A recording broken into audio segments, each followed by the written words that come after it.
Assalamualaikum warahmatullahi wabarakatuh.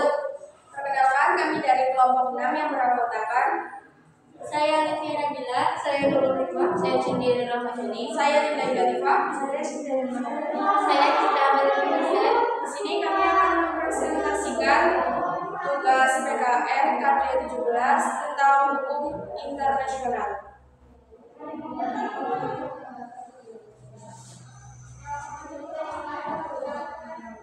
Hakikat hukum internasional.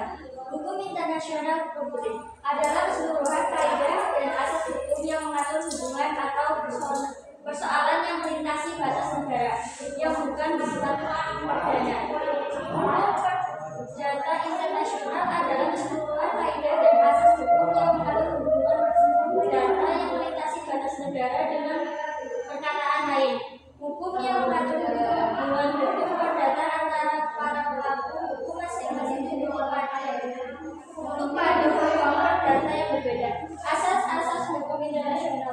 Tujuan asas utama yang harus ditegaskan dalam praktik hukum internasional sesuai dengan resolusi Majelis Umum PBB nomor 2625.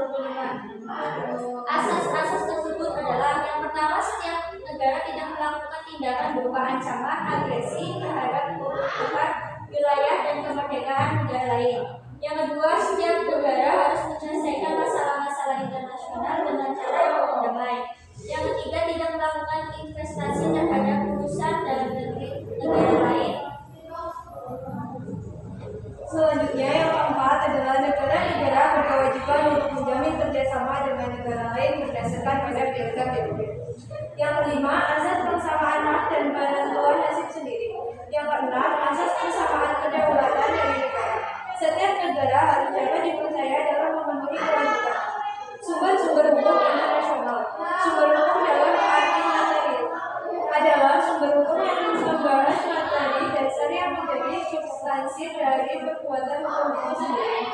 Sumber hukum dalam arti formal adalah sumber hukum yang membahas bentuk atau wujud nyata dari hukum itu sendiri. Sumber hukum internasional yaitu: 1. Dasar kekuatan mengikatnya hukum internasional. Yang kedua, metode penciptaan hukum internasional. Yang ketiga, dengan ditemukannya ketentuan-ketentuan hukum internasional yang dapat diterapkan pada suatu persoalan konflik.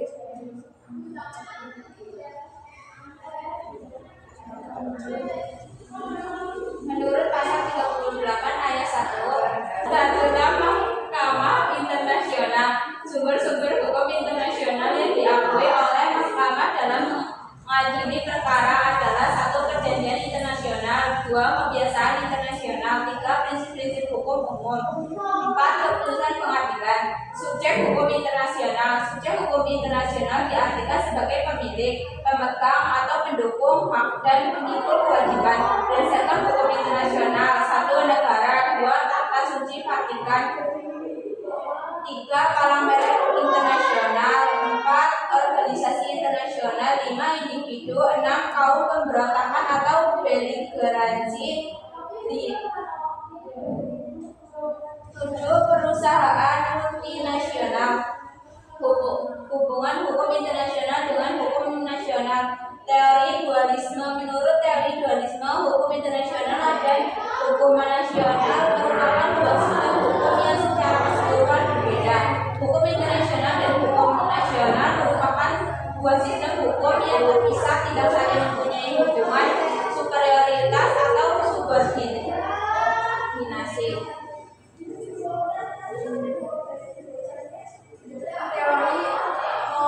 Menurut teori dualisme, hukum internasional dan hukum nasional saling berkaitan satu sama lainnya.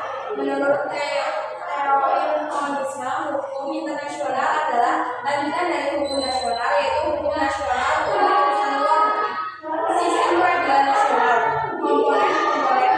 1. Mahkamah internasional. 2.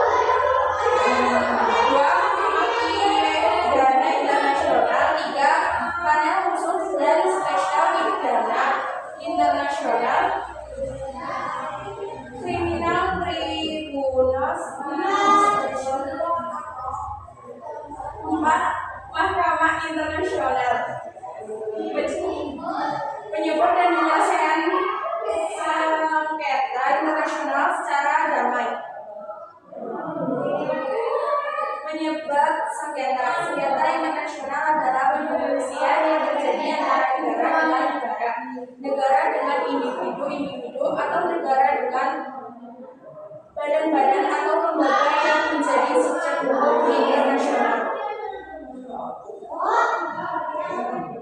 sebab terjadinya sengketa.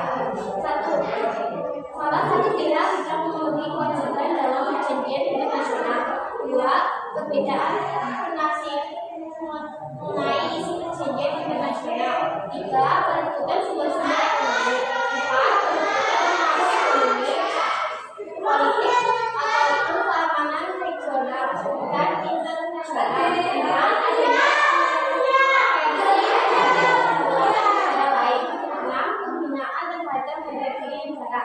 penyelesaian melalui peraturan dan perhitungan. Satu, arbitrase internasional. Dua, penyelesaian judisial. Tiga, pendidikan. Empat, penyelesaian sengketa internasional secara paksa atau kekerasan. Lima, perang. Penyelesaian sengketa internasional berarti EMI. Lima, aturan yang menjadi dasar dan rujukan proses persidangan. Satu, piagam PBB. Dua, status MI. Tiga, aturan mahkamah. Empat, panduan politik. Lima, resolusi tentang politik judicial internal mahkamah.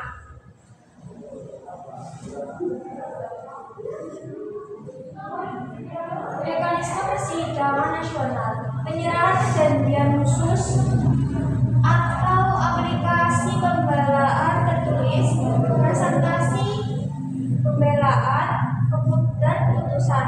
Mekanisme persidangan khusus, keberatan awal, ketidakhadiran salah satu pihak, keputusan selesai beracara bersama, dan intervensi.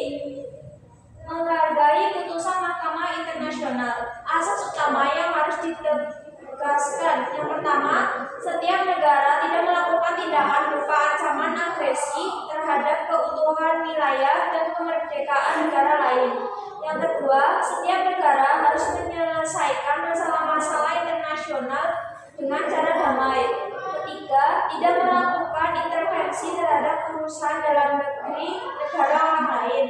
Keempat, negara-negara berkewajiban untuk menjalin kerjasama dengan negara lain berdasarkan pada piagam PBB. Sekian presentasi dari kami. Wassalamualaikum